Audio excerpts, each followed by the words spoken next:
their story needs to be told, and needs to be told in museums and institutions, because they're inspiration for everybody. And that little boy was inspired 70 years later. Welcome to episode 319 of Alberta Dugout Stories, the podcast. I'm Joe McFarland. Slowly but surely, the baseball season is coming alive, and this little reprieve from Old Man Winter has us dreaming about summer days at the ballpark, and even a few teams have been able to get out in what might be considered fake spring, or maybe spring is actually springing. Who knows as we enter March. We have a very special edition of the show this week as we mark Black History Month. We'll be sharing memories of two unforgettable teams, the Amber Valley Squad in Alberta and the Indian Head Rockets in Saskatchewan. But first, the news headlines. We'll start in the majors, where there hasn't been a lot of action involving Alberta products, aside from a trio of former Dogs. Tristan Peters has 2 hits in 5 at-bats and has scored a run in 3 games for the Tampa Bay Rays. Alejo Lopez has made an appearance in 4 games for the Athletics, hitting .500 with a double and an RBI. And Shea Shanneman saw his first spring training action on Tuesday, facing the final batter and getting the strikeout in a 6-1 Atlanta Braves win over the Boston Red Sox. No action yet for Calgary's Michael Soroka in Washington, Edmonton's Eric Sabrowski in Cleveland, or any of the multitude of players in the minors. It is still pretty early in spring training, though, so we'll keep you posted in the weeks ahead. To the college world now, and what a run it's been for Okotoks Dogs product, Connor Croson. He continues his torrid spring at the University of Montevallo. This past weekend, he homered 4 times, including one of the walk-off variety against Mississippi College. Connor Croson lifts a ball deep to right center field. The Falcons win the ball game! Connor Croson, walk-off home run. The Falcons are waiting for him at the plate. They mob him. Falcons win the series. Croson has been named the Gulf South Conference Player of the Week for his efforts. Not to be outdone, AHP alum Will Gardner had himself quite the Monday. He hit 3 homers and drove in 9 in 2 games for Mount Marty University against Peru State. He's now hitting .556 through 6 games. Calgary's Derry Steyert-Couture continues to rip it up with Cerro Coso Community College. He picked up 5 hits, including a homer and 2 walks with an RBI in 3 games over the weekend. He's hitting .366 with 2 homers and 10 RBI in 11 games. Weber Academy alum Dylan Chop has been named the Region 9 Player of the Week with Trinidad State for the week ending February 16th. He hit .533 with 3 doubles, a homer, and 4 RBI. He's hitting .340 on the campaign with 3 homers and 9 RBI in 15 games. On the Hill, Dogs Academy product Michael Yusupchuk's second start with Missouri State was, in a word, amazing. He threw 7 scoreless innings and a 3-1 loss to Mississippi State. He allowed just 2 hits and struck out 8 in what his coach says was one of the program's best ever starts for freshmen. The St. Albert native has also been named the Missouri State Student Athlete of the Week.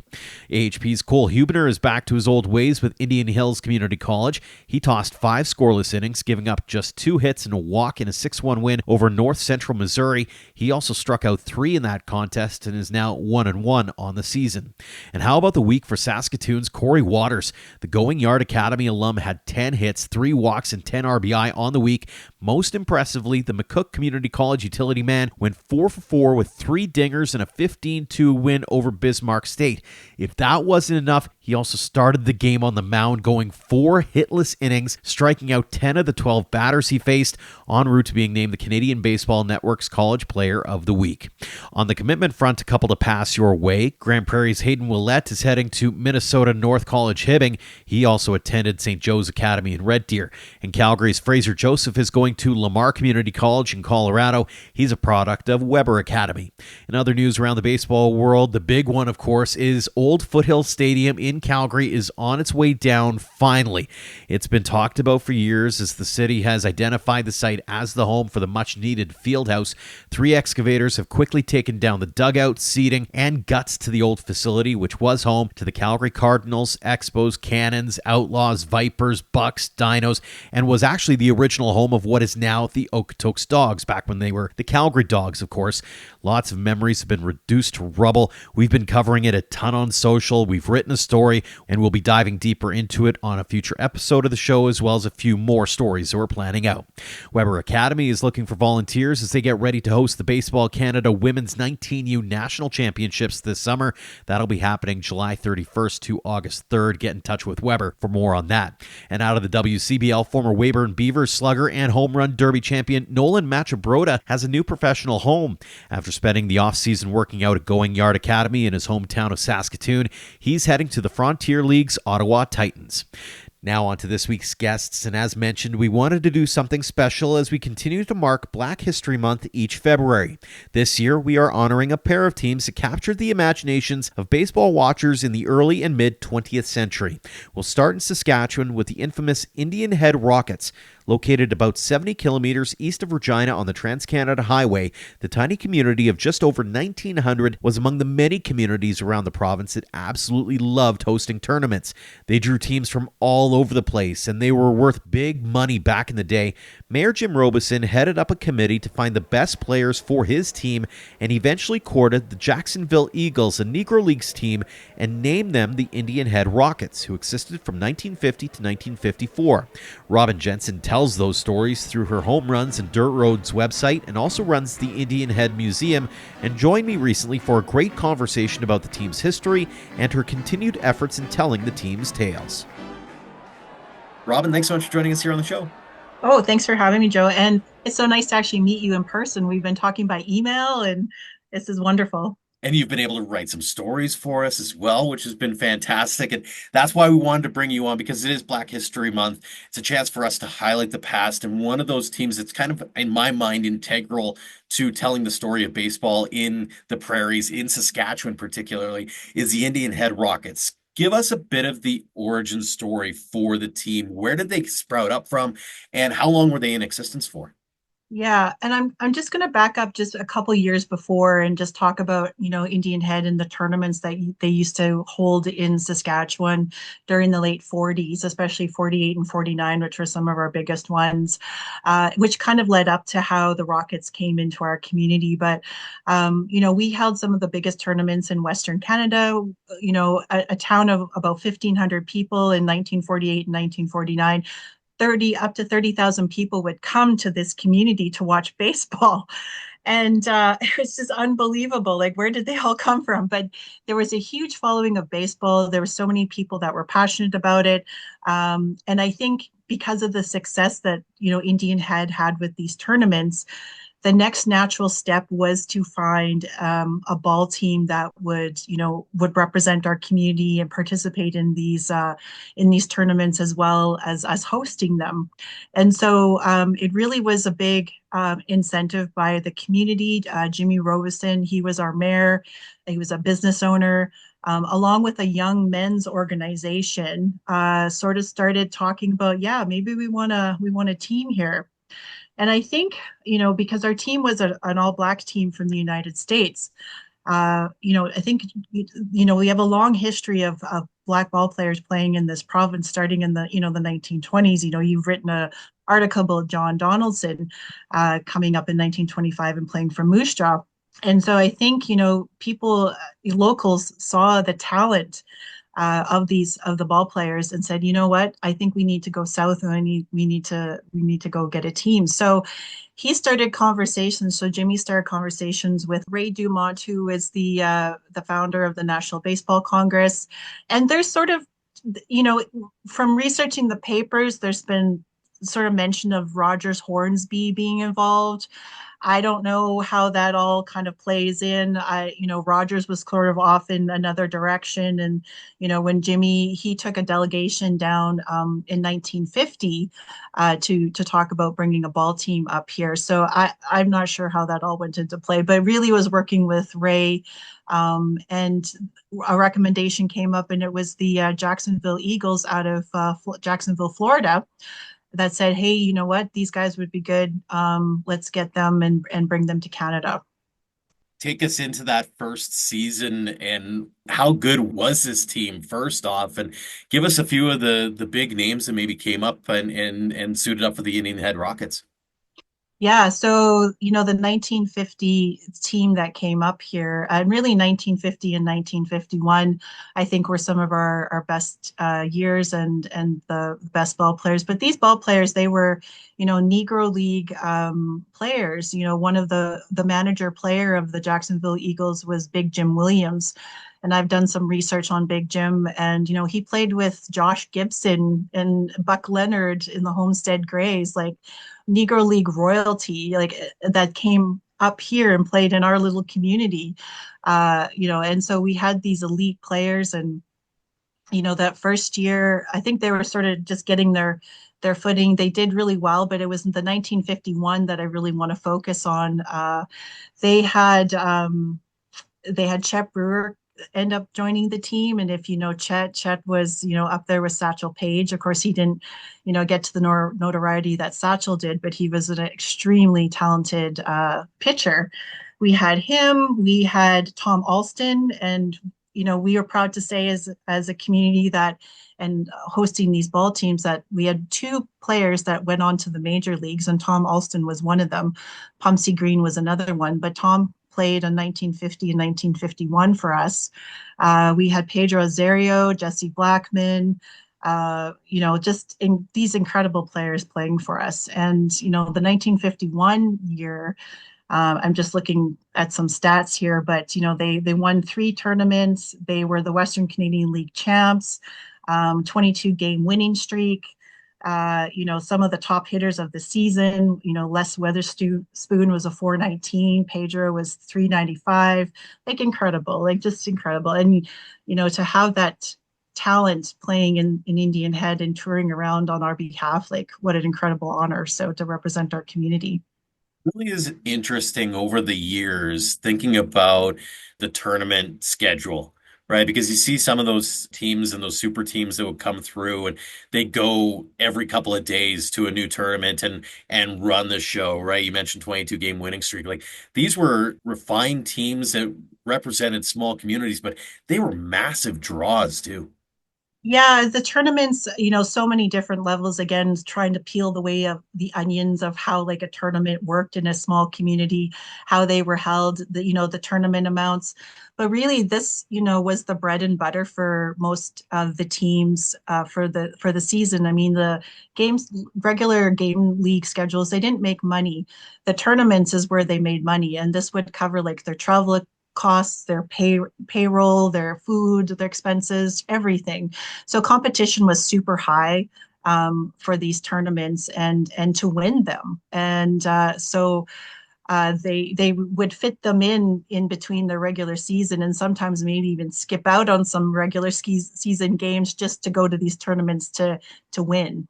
Talk a little about the evolution of that team. You talked about 50 and 51, but walk us through sort of the subsequent years and then what led to the ending of the Rockets. Yeah, so the team, yeah, they were in our community from 1950 to 1954. And, I think from even the first year that the team came, I mean, they were plagued by financial problems. Like these players were getting paid a lot of money in our community. I think the first, when I was researching them, it was $6,000 or $7,000 that, the organization had to pay in payroll for these players to come up. That's a lot of money back in 1950. And so right from the very beginning, it was trying to sort of manage to put on a tournament, have these ball players like play across Saskatchewan and play at tournaments, and each year I think it was kind of building and building all of these financial pressures, and they ran in a deficit like every single year, and by 1954 it was just too much for them, and they had to dissolve. But yeah, 52 to 54, we had like Big Jim Williams. He was the manager from 1950 to 52. And then in 1953, he took the team and went to Regina, most of the team members. And then some of the other team members got scattered around the province playing for other teams. But in 1953 and 54, we had a barnstorming team called the Florida Cubans, and we hired them to play for the last 2 seasons. And how we got connected with the Florida Cubans was the cut priest Washington, and he was the owner of the Jacksonville Eagles. And he knew Jesse Richardson, who was the owner of the Florida Cubans, and they both played in the Southern Negro League down in Florida. So they were sort of rival teammates. And so when Cut Priest was talking with Jesse in 1952, because the Florida Cubans came up and played with us in 52, he said, well, why don't you come to Indian Head and come to Saskatchewan, because the tournament, purses, they're quite high. Like some of them would go up to like $6,500, which is a lot of money. So come to Saskatchewan, come to Indian Head. And so in 1952, we were actually home base for two teams, so both the Indian Head Rockets and the Florida Cubans. So we started the relationship with them back even in 52 as a community. And then in 53 and 54, then we hired them to play for us. So some of those members on that team, Roberto Barbon, he is a player who went on to have an illustrious career in Japan. If you know Roberto, we had Chico Farrow.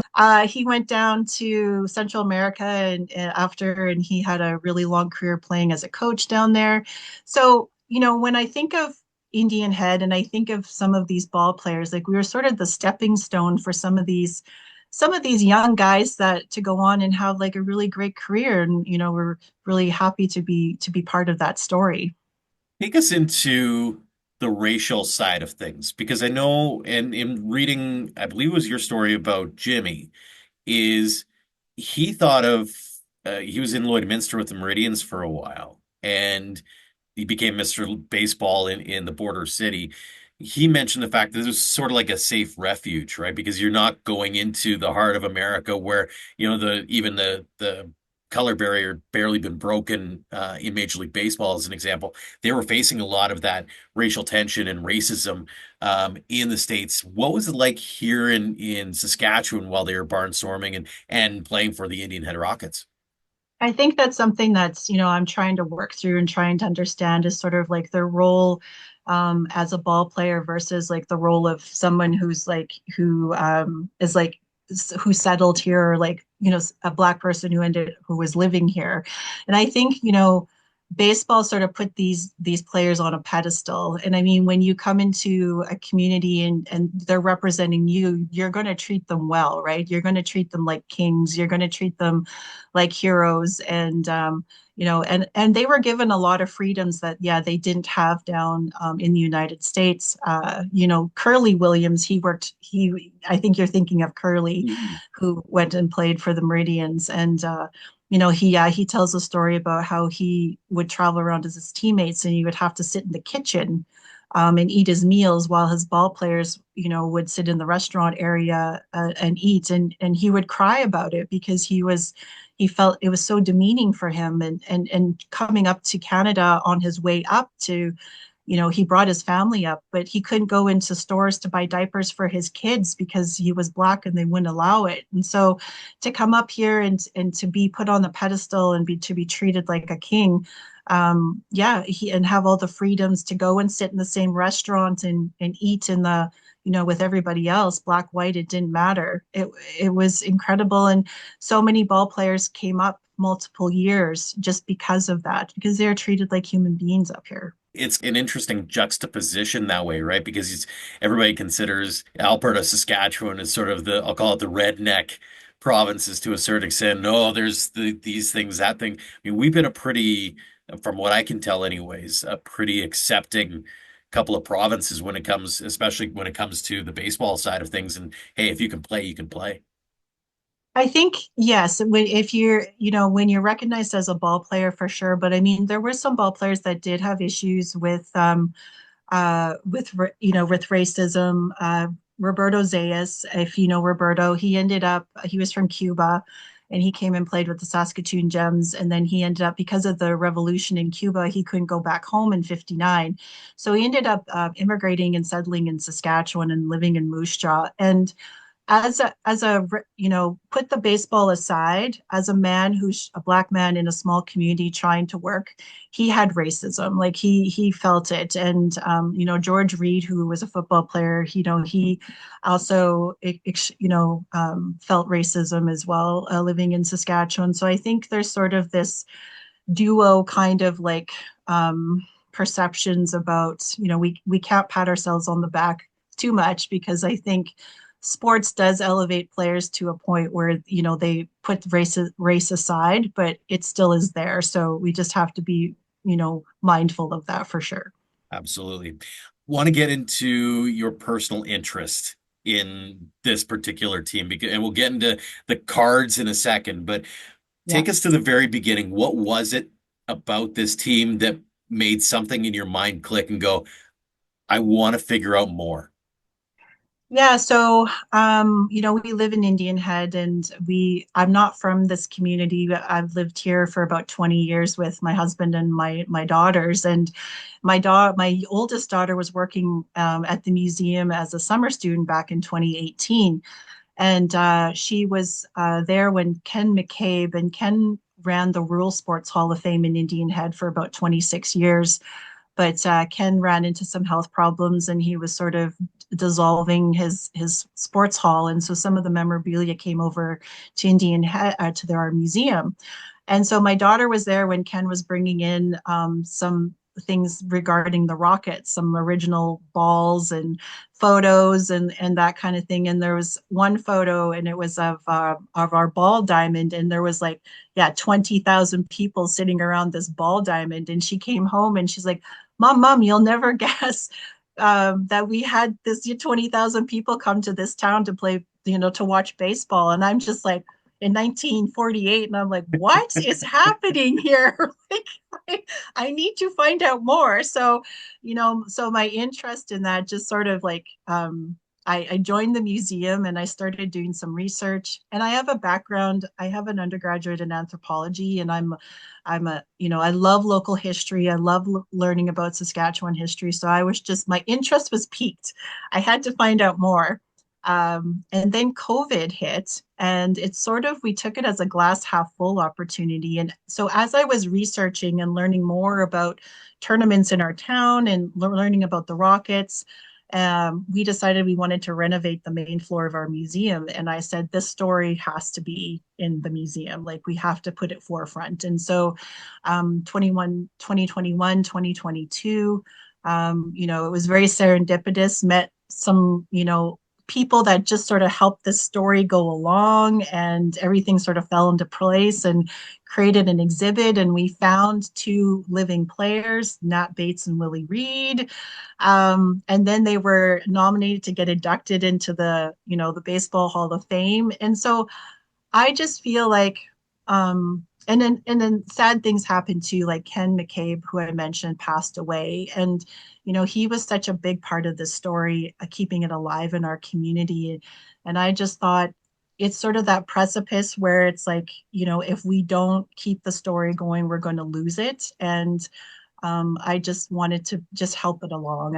I feel like I'm just kind of this vessel where everything just sort of flows through, and, to try to keep the story going, and to learn as much as I can. So I really have sort of just taken it on, and it's sort of blossomed into lots of different things in my life. And I've met two great baseball mentors, Jay Delma from attheplate.com and Rich Necker, who have sort of taken me under their wing and teaching me about early baseball. And I'm very grateful for them, and started up kind of my own side research, home runs, dirt roads. And I've met so many wonderful ball players. I've really wanted to go and try and find as many stories as possible. So I've been interviewing as many ball players from that era as possible. And it's been a wonderful, wonderful experience. So, It's had to been kind of almost frustrating to a certain extent too. You and I were talking off air about this, is the fact that as the years go on, you kind of alluded to it, you start losing some of those voices. You've only got two members of the original team that are still with us. And how challenging is that trying to track down not just, the players, but also trying to find family members and those who might have been in attendance in games and that kind of thing, just to paint a more accurate picture of what the scene was like back in 1950, 51, 52, 53, etc. Yeah, and I think it's my love for research. I think it's sort of like a challenge that I like to take on, but it's really just starting at one point and working your way back and reaching out to, like, we have a wonderful baseball community in Saskatchewan, Jane Sheary at the Saskatchewan Sports Hall of Fame. She's like a vessel of knowledge. So give Jane a call, see if she knows somebody, and literally looking in the internet phone book and like or phoning like a town village, and it's like, hey, do you know so and so, and like try and get connected with them that way. It's like, and I think that's the Saskatchewan way too. It's like, Mhm. you just, it's we're so just approachable that way, that we can still do that, where we can phone the town office and like get a hold of somebody and and then it's like, do you know this person, or do you know this person? And so really it's been kind of through that method that I've been able to connect with different ball players. So That'd be like hitting a home run when you do find that little nugget, eh? Every time you get a chance to connect with, whether it's a child of one of the players, that kind of stuff, and just getting to hear their story has got to feel like just a weight off your shoulders to a certain extent, because you probably put in a lot of work behind the scenes to try to get to that person, but then to have them open up and tell their story has got to be something else. it is. And one person I do have to mention, and his name is Dr. Sherman Cottingham, and he's not an Indian Head Rocket, and he came to Saskatchewan later in the 60s, but Dr. Cottingham played for the North Battleford Beavers in 1964 and 65. And he was a protege of Satchel Paige. Like, Okay. Sherman was a pitcher, and Satchel saw him pitch, and he's like, I need you to come play for my team. And so in 1963, Sherman played for the All Stars, Satchel Paige's All Stars. And so again, another connection to this, like, Negro League elite players. And I mean, Satchel came to Saskatchewan, of course, many times as well. And that's how we nabbed Sherman, was when Satchel came up in his barnstorming in '63, and Kenny Nelson saw Sherman and said, "Hey, you should come play for us." So he did. But listening to Sherman talk about growing up in Louisiana, this dirt poor, and pulling himself up, and using baseball, and then eventually he went into education, and that was sort of the path he took. He didn't pursue baseball too much after his 20s. And but to talk about his relationship with Satchel, and Satchel teaching him these pitches, and it's so surreal, and it's an honor and a privilege to listen to him. So yeah. Do you find yourself taking yourself back into an era that you didn't get to live through? And by that, I mean, I say this with Ian all the time, is can you imagine being there when Satchel Paige is throwing in a random small town community at a tournament, or watching the Indian Head Rockets live? Do you take yourself into those moments and try to imagine it almost? Absolutely. It's one of a big thing is like just to try and understand the culture that the ball players played in the 1950s, and to figure out like how an all black team was accepted in all these small communities who were predominantly white, and like the interactions that were going on between the ball players and the community after the games. And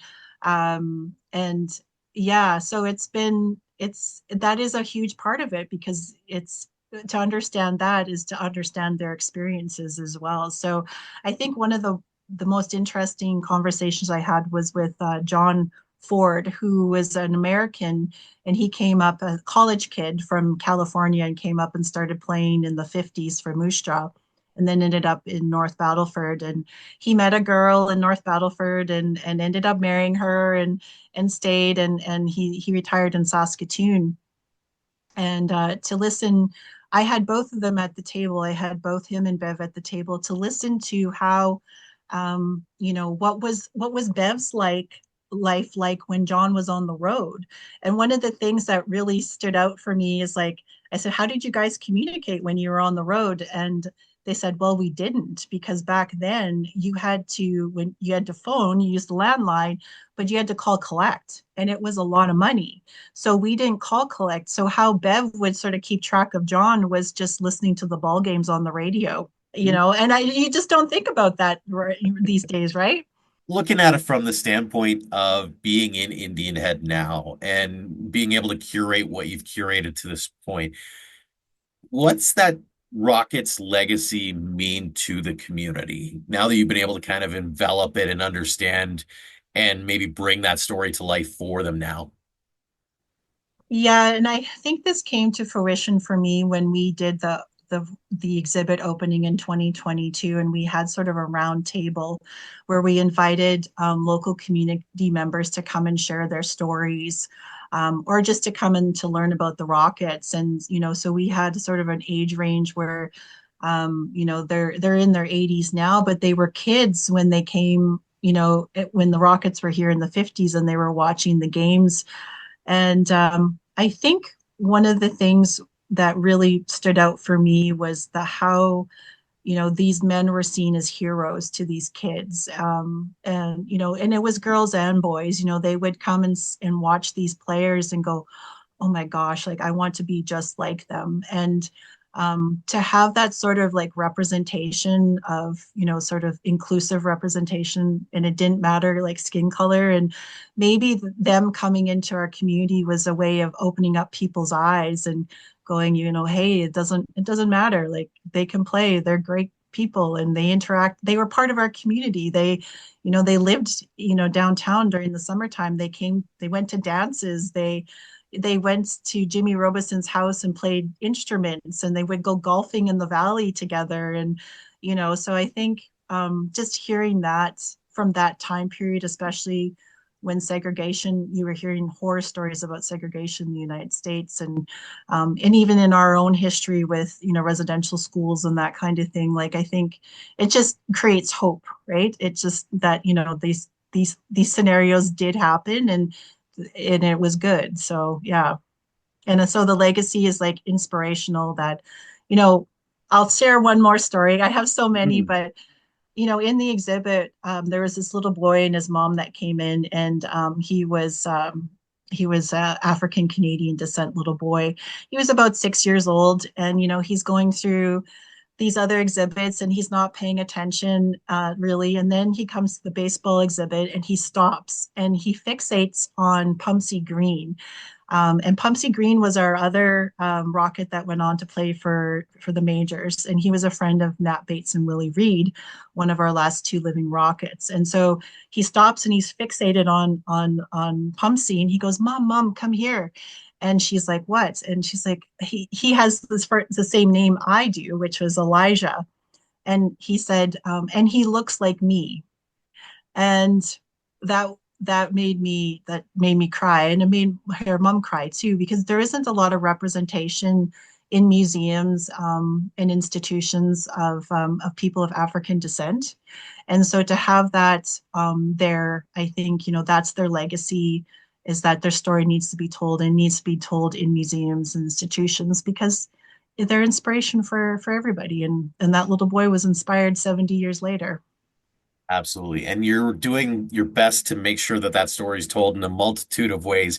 I want to get to the baseball cards for a second. Where did this idea come from? Where are you at in the process now? And I know it's 75 years, right? Like that's a big point of this. So talk us through the evolution of this little side project amongst a variety of side projects that you have with the Indian Head Rockets. Yeah, and I again, it's like sort of serendipitous that the story came when it came to me, and came to our community, because there's so many milestones that are happening. And we realized that 2025 is the 75th anniversary of their inaugural year. So it was like, okay, we got to do something. We got to do a few things. And of course, we're all volunteers at the museum. We're not we're not paid, and so we have to work on projects that everybody's on board for. But The baseball cards came because actually of my daughter. So she's involved in designing the 2018 students. She's grown up and she's been to school and she's got some skills now. And so she's designing the baseball cards. She's volunteering her time to do that. And then I've been working with all of December. I worked with Jay Dell and Rich, and we researched and got all the information, all the stats and figures for the backs of the cards. And yeah, it's been a wonderful and crazy. I don't know if I could do it as a job doing baseball cards. It's a lot of work. So, but this is just a great way to honor the Rockets and share their story and their history in a fun way, not, through baseball cards, because it appeals to everybody. It'll appeal to collectors, it'll appeal to kids, it'll appeal to, just it's a different way to share history, I guess, right? And so the cards are going to have like little stories. They'll have, tidbits of their each year. We'll have, a 1950 card, 1951 card, talks about like key players, and talks about Nat and Willie. So we've got about 36 cards in development right now, and we're going to have them ready for the summer, and hopefully sell them a little bit as a fundraiser too. So Very cool. Well, kudos on that project and kudos on all of your fantastic work with the Indian Head Rockets. I have one final question for you. It's a bit of a spin on my usual last question. What has the Indian Head Rockets meant to you? oh my gosh. Yeah, I kind of get emotional when I think about it, because I think, these players, I don't know if I've sort of embraced them as family. And I know one of the things that I want to learn about is their life stories, beyond the ball diamond. Because of the time that they grew up, it's so important to understand that these ball players defied the odds, and there were so many things working against them, back, during segregation, and a time when they had to fight for everything. Like there's a story with Herbert Barnhill, and he was one of the players, and he said, we had to be our own managers. We had to go out there and we had to pound the pavement. We had to make connections. We had to, because there was no one doing it for us. And I think, it just puts it into perspective. I think when you're having a bad day and you think, oh my gosh, like what these players had to go through to do something that they loved, it was absolutely incredible. And so my way of like honoring them is just to learn about them and to share their stories, and so that they can continue to inspire people as they continue to inspire me. Because every time I learn something new about them, I'm just in awe, and so that's how it's sort of affected me. An absolute honor to be able to tell just a small snapshot of the work that you've been doing and a small snapshot of what Indian Head Rockets meant to that community. So, Robyn, really appreciate all the hard work that you've been putting into it. Really appreciate your time being able to tell a little bit of the story. And thank you again so much for being game to come on the show here today. Oh, and thank you so much. And like I do have to do a shout out to you and Ian for all of your work as well. Like you are really building a community here in Saskatchewan. You're sort of becoming a hub to kind of pool everybody together. And I think it's really exciting what you guys are doing. And I can't wait to see what else you guys do. So yeah, so thanks for having me on. Next up is the Amber Valley Baseball Club. Located about 160 kilometers north of Edmonton, the tiny community of just 300 became one of several where early black immigrants settled from Oklahoma and the Deep South. In 1926, a man named J.D. Edwards started the team to play against others in northern Alberta. They quickly became known for their skill, style, and swagger, entertaining large crowds everywhere they went. Nearly 100 years later, the team captured the attention of Chris L. Butler, a writer who had followed a similar journey from the South to Alberta. Now living in Ontario, I had the chance to sit down for a great conversation with him about his love of baseball, the Negro Leagues, and his fascination with Amber Valley. Chris, thanks so much for joining us here on the show. Thanks for having me. Give us the origin story through your eyes of the Amber Valley baseball team. Totally. So Amber Valley's baseball team is a lot like Amber Valley's community.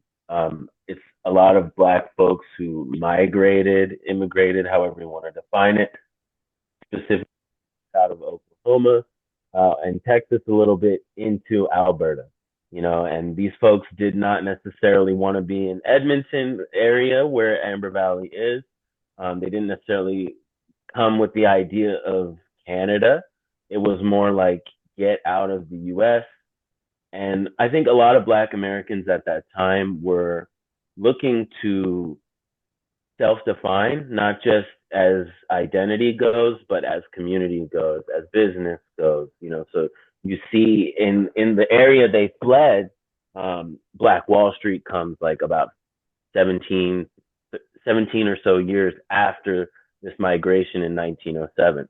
So it's very interesting because I think the baseball team was started in a lot of the same ways. Like, let's do something for us as Black folks in Canada, in this new community. And it's no coincidence that Jefferson J.D. Edwards, a notable resident, immigrant to Canada from the U.S. in this group, he was very much one of those movers and shakers in the Amber Valley community.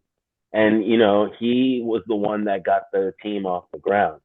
I wouldn't look at them like the Philadelphia Stars, like an official Negro League team. I would look at them more like your barnstorming teams that were across the United States, Canada, Mexico, even Cuba. These teams were really about the love of the game. They have a lot in common with amateur sports, but it was players that weren't always amateur. We're talking the MLB started in 1800s with Cincinnati and the Yankees. So very much baseball was a pickup game, regardless of race at that time. And I think these barnstorming teams were about that. I think they were inspired by the Negro Leagues down in the States from Rube Foster, the founder of that. Looking at that roster, give us a couple of names that stood out to you. The ones that were like, man, those were the stars of the day. I hear a lot about Alvin Brown, Cliff Brown. I think they were brothers. I haven't actually verified that information, but given the close knitness of the Amber Valley community, I would say they were related in some fashion. There's also Alonzo Moose Edwards. I've often wondered, was he Afro-Latino American? Was he just a Black American with a Latino name? That's also a thing sometimes. I have a British name, but I'm certainly not British. And I think that name comes from Greek folks originally. But other names like Booker T. Edwards, Kenny Edwards, I do believe they were brothers. Horace Forty Hilton, Oswald Peepsight, Lipscomb, and Arthur Mann Sanders. I would say those are the names that are in the rotation the most. For sure. I've read a lot about this team, and it seems as though a couple of words really kind of stick out to me: competitive and swagger. How Yes. good were they, and how much of a show do you think they might have put on back in the day? Well, I do believe all barnstorming baseball teams and Negro League teams, whether official or de facto, were more exciting personally than Major League Baseball. I am a fan of both, but I've done quite a bit of historical research on this. And I think, like anything, when we're diverse, we're stronger, right? And with segregated leagues, you have a limited competition on both sides. Yeah. But because of the unofficialness of a lot of these teams, there was a lot more excitement. I know for a fact the Negro Leagues brought stealing bases into Major League Baseball. That wasn't even a thing. So think about that stationariness of Major League Baseball at the time versus this quick, fast pace. Of course, there's an athleticism element there, but also really it's almost kind of like the Savannah Bananas of today, where it's baseball on someone else's terms and really about exciting. But the Savannah Bananas are about exciting the fan. I think this is more about exciting each other and the community. I've heard a lot of stories too about the crowds and how they became a draw. That certainly seemed to be the case with Amber Valley as well. Yeah, I believe that one thing that's really interesting about this team is they're called the Calgary Black Sox, Hmm. but they weren't in Calgary, Hmm. They very rarely played in Calgary. They actually played more games in Saskatchewan than Southern Alberta. But from the plays I've seen about Amber Valley, by Cheryl Fogo, and also just the things I've talked to her and other folks about, it was the pride of the community. And I do believe, like a lot of the Negro Leagues teams, they drew in non-black spectators. And the beauty in that is there's an intimacy with that crowd that can't be replicated in a giant stadium like Rogers or Hmm. Citizens Bank Park in Philly. Even Yankee Stadium in all its might, it's these games were, imagine like a ballpark in your community with, and people are just, and like hundreds of people show up. That's the it adds a different flair. These weren't people buying tickets. These were people really there for entertainment. I mean, we're talking the 1920s. There's no technology anywhere near to what we have. So folks wanted to be in their communities. They wanted to see their friends at the highest level of competition. Do you find yourself, when you're looking back on that team, almost wanting to travel back in time just to witness it, just to experience what it had been like in those days, to see kind of the barnstorming spectacle that would have been that Amber Valley baseball team? That's such a great question because I've thought about that a lot. Like, what time would I like to go back to? And I often answer the Harlem Renaissance.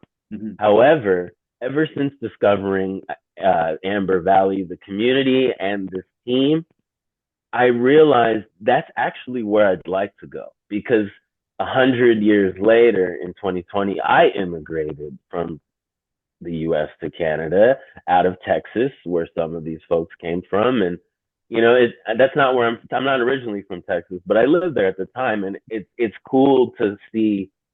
Part of the reasons I left were the current president, who's now president again. I did not enjoy time there. My wife's Canadian. It just seemed like a natural new beginning and a great opportunity. And that's also what drew me to this, researching this baseball team and Amber Valley. I saw myself in these folks beyond race. I saw myself in experience connected to race, sure, but I felt like I was continuing the path that they journeyed.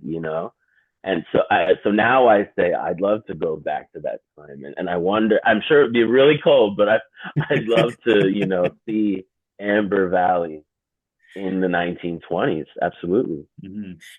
Give us the backstory on how you even came upon this story in the first place and what maybe inspired you to say in 2021, I want to write about this and get the story into the spotlight a little bit through my own channels. Absolutely. I think what got me here starts out with growing up. I grew up in Philadelphia, a very historical town, and we're one of the best places for murals. I often say we are the mural city. I'm sure lots of people would disagree, but that's my bias. Mhm. And growing up, I saw in West Philly where I grew up, there were murals of the Philadelphia Stars and Negro League baseball players and Jackie Robinson and all these different things. Muhammad Ali lived in my part of West Philly when he was Cassius Clay, training as a boxer. So I grew up seeing these murals, and I grew up in a historical town. And I think that always made me a lover of history. I have my bachelor's degree in history from the University of Houston, and I'm a huge baseball fan, Phillies fan, and I often heard my mom say that my grandfather was a Braves fan because at the time, Philly had two baseball teams. The Philadelphia Athletics and the Philadelphia Phillies came a few years later, and those teams were unfortunately racist fan environments, like a lot of places. So my grandfather he was a Negro League fan, but he also really liked the Milwaukee Braves because they had black players, right? Hank Aaron. And I had this. I never knew my grandfather, but I had this passion to dig back into that time. And when I was at the University of Houston, I for my junior thesis, I did a lot of work on the Jim Crow era. And one specific thing I really dove deep into was the Negro League. And I learned about Rube Foster. I actually collect some Negro League things. I have a jacket with all the team logos. I have a baseball that Buck O'Neil played with at the Kansas City Monarchs. And I really grew passionate about this. And when I came to Calgary as an immigrant, I started learning about what are the black folks that came, and I didn't even know about all these black folks that came to Alberta, and it just was like this treasure chest of gems of knowledge. And I kept digging and digging. Because I'm a writer, I connected with some folks at the Sprawl, the independent Alberta media outlet, and Jeremy Clausis. He knew I was a baseball fan. He's their editor in chief. And he approached me and was like, I would love to work on this with you. And we went into the newspapers.com archives, which is a part of ancestry.com. We just started digging, and then I wrote the story. It's republished on Medium, but it was originally published on Afros in the City, where I used to write. And yeah, the rest is kind of history. No pun intended. Did it surprise you at all, I guess, to a certain extent? Like we talked earlier about, whether it's the Black Sox as an example in the 20s, or Amber Valley, or even later on when you see Satchel Paige and John Donaldson and all these guys making their way to Canada of all places. Mm-hmm. Was that a bit of a shock to the system for a guy from Philly? No, because I always heard good things about Canada. Of course, Ontario is very close to Pennsylvania. Part of it borders each other between the lakes and stuff. And, I always heard good things about Canada. I went to Niagara Falls.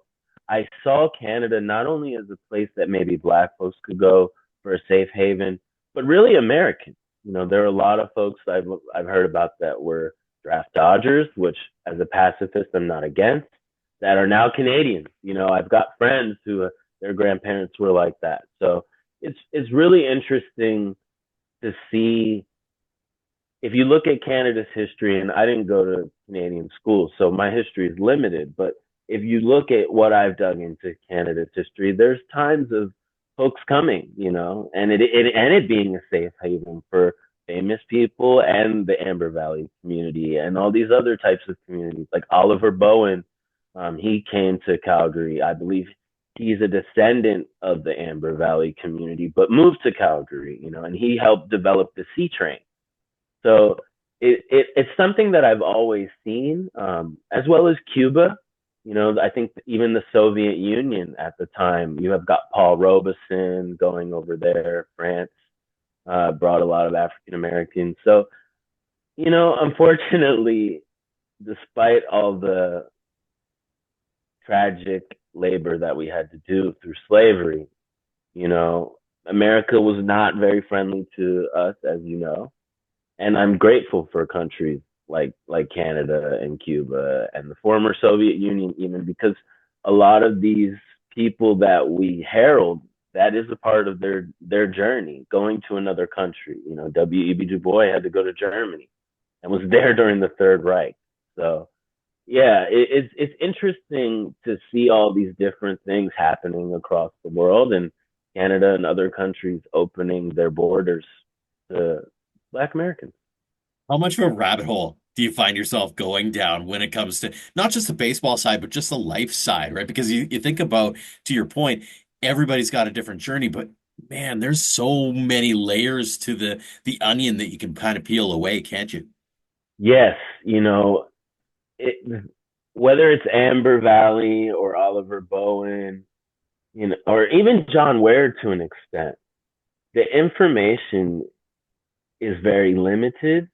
Of course, John Ware has way more, but the information even on him, I believe, is limited. I think a lot of these folks were just surviving.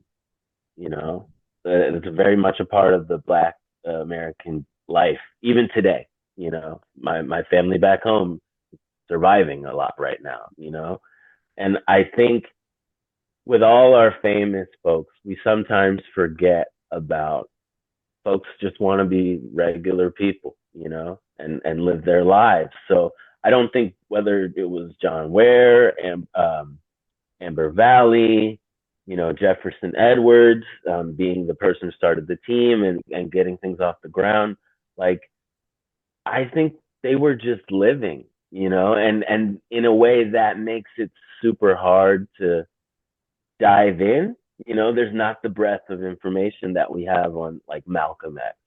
You know, there's that you could get a dissertation and a PhD specifically on Malcolm X, but if you were to bring an Amber Valley project to a PhD program, it would very much be new research. A lot of the things I've written are some of the only things you find if you're not accessing these newspaper databases. But once you get into these databases, there is all these little random clippings, and you read a name, and you're like, you might find their obituary, and then you figure out, oh, this person was black, and then you go back and you know, because in Canada, they don't necessarily look at race the same way. It's just like you're Canadian, you know, for a lot of people. Maybe now we're talking about it, but back then, especially, you're just Canadian. Yeah. And you're like, oh, wow. And then you start digging and you're like, what else can I find? What else can I find? And what's so cool about Alberta Black history, specifically from the African American diaspora there, is they're doing things that a lot of people couldn't do sometimes in the US, but they're also doing things that are just living, you know. So you're not going to find, you'll find a roster, you'll find a score here or there, but they weren't writing a history of their team. They were just having a good time. And I think that's the most important thing for Black people. To me, part of freedom is being so free you can just have a good time, you know? Absolutely. It's unfortunate too, given when time passes, we end up losing a lot of those voices or those people who would have been able to share the stories from that. So in your eyes, how important is it to be able to tell these stories and document them? We're living in an internet age where, you know, back in the day, Mm. they didn't have the interweb, they didn't have social media, they didn't have these tools that Mm-hmm. allow us to maybe keep these stories getting told over and over and over again.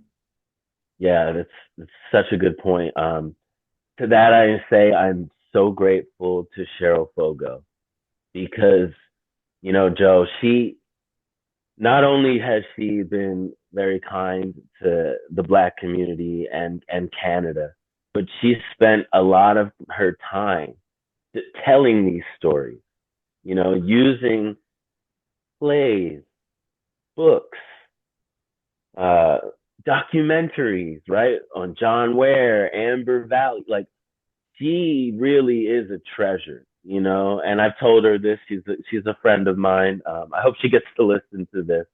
And you know, she's always supported my writing. I'm truly grateful for her because she doesn't have to do this. You know, she could do whatever she wants with her art. She's that talented, and she knows that. But she chose these people are her family, right? They're her ancestors. They're her greater community. Even though she's Calgary, she descends from these people, you know, and she is spending her entire creative output to tell these stories. And I think creativity can out as much as I love reading the history book. There's something special about creative license and a creative outpouring that will gander a larger audience. You know, an academic journal is amazing, but it can't do what a documentary can, you know?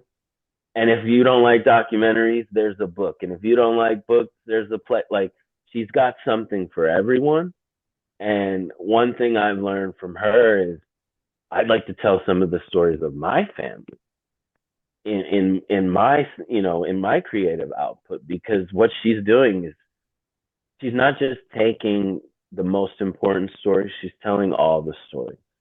Speaking of stories, do you see yourself diving back into the Amber Valley story again anytime soon?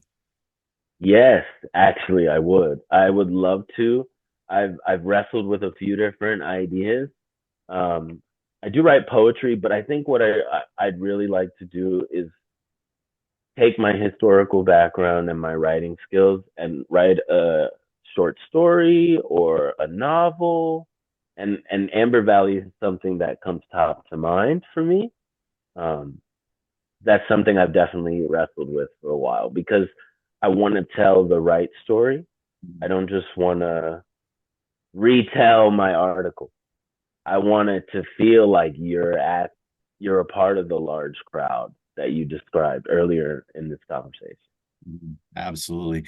By the way, stay tuned because I get the feeling there's something going to be percolating in Chris's mind before too long. Final question for you. When looking back on Amber Valley and looking back on that, what kind of impact did their story have on you as you look back and dig through the archives? Yeah, as an American immigrant and a Black American immigrant, I'm not your most common immigrant to Canada. Most people immigrate to the U.S. Versus immigrating out of the U.S. And sometimes, while I'm grateful, for the Black community that I'm a part of in Canada, in Calgary, and now in Hamilton, where I live, I'm also sometimes, alone. Like there's lots more Nigerians, there's lots more Somalians, there's lots more Jamaican, and I'm grateful for that. They deserve, those communities deserve that. But I don't often run into other Black Americans. America's so diverse. I've probably run into one of every type of race from America, and I think sometimes that can be a little lonely. Just being honest with you. My wife's not Black either. She's Indian. So while we have a happy, wonderful marriage, she doesn't necessarily have the lived experiences that I have, nor do I have the South Asian lived experiences. So there's always a lot of listening and learning. And when I found the Amber Valley story, I was able to find myself because I loved the Negro League so much. And I was able to think of my grandfather, and I was able to think about his love for the Philadelphia Stars and how much more organized they were with, and how amazing Rube Foster was to be able to bankroll this as a Black man at the time, from Texas at that, like unfathomable in some ways, and I was able to find those folks in Alberta, where I immigrated 7 months. No, excuse me. I immigrated 2 months before the pandemic, and I had been in Canada off and on for 7 months prior.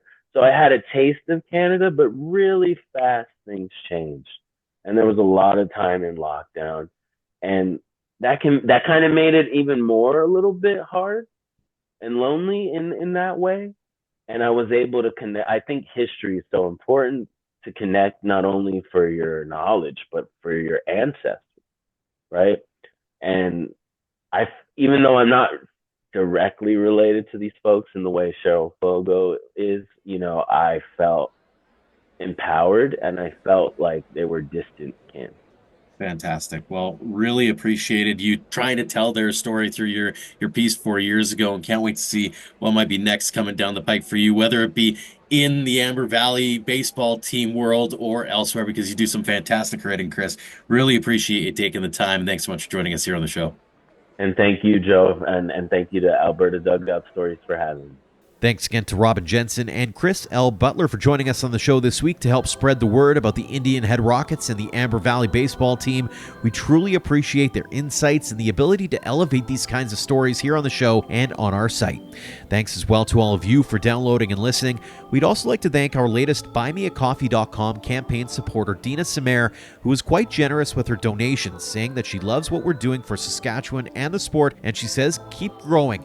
That's exactly the goal, Dina. And thank you again so much for your support. If you'd like to help us out, head to buymeacoffee.com/dugoutstories. We have a couple of ideas that will soon be coming to fruition, so stay tuned. As always, tip of the cap to our platinum supporters, the Okotoks Dogs, Under the Light Sports and Entertainment, and the Western Canadian Baseball League for all they do for us and for baseball in Alberta and Saskatchewan. For more on our tremendous teammates, head to albertadugoutstories.com/supporters. Before I let you go, just a heads up that we're working on a couple of special editions of the show, and we'll likely have 2 next week, so hit that subscribe button so you don't miss a moment of the action.